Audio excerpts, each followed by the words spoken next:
"What's your favorite sports cliché?" said Kev Dinardo. "In general?" Mrs. Plansky said. "Or possibly useful at the moment?" Kev turned to her and smiled, a sweat drop quivering on the end of his chin.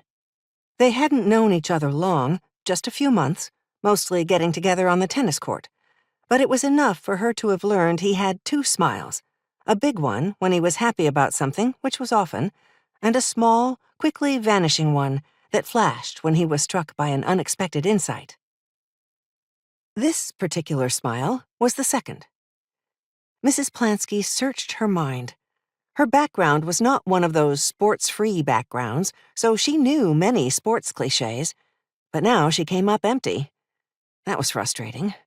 This whole situation, taking place on court number 1 at the New Sunshine Golf and Tennis Club, was frustrating.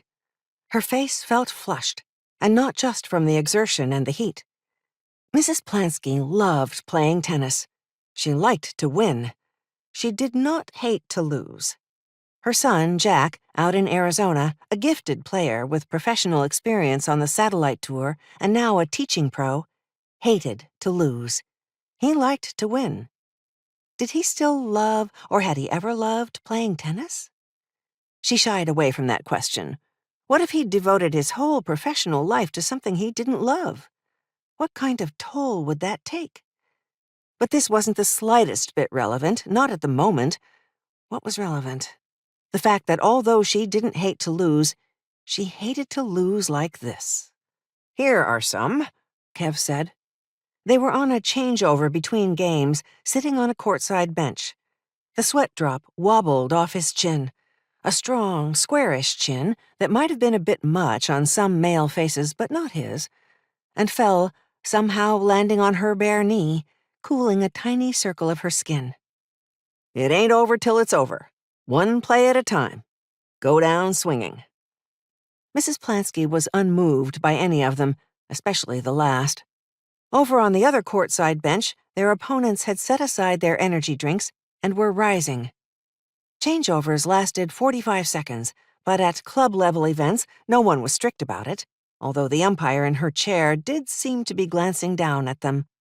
Also, the opponents, representing the Old Sunshine Country Club in this North Beaches 60s and over mixed doubles championship match, were now on their feet and bouncing a bit, eager to get this, what would you call it? Demolition? Close enough. This demolition over and done. The two clubs were ancient rivals, ancient for this part of the world, going all the way back to the 1995 founding of New Sunshine. Old Sunshine dated from 1989 and had old Florida pretensions. Its members had to wear white on the court. Half white was the rule at New Sunshine. Kev, for example, now in white shorts and a crimson tee, and Mrs. Plansky in a sleeveless, peach-colored tennis dress with white trim, perhaps making up 10% of the whole, or not even. She could be something of an outlaw at times. "Just choose one," Kev said. "I hate to point it out, Loretta, but we're running out of time." Mrs. Plansky rose and picked up her racket.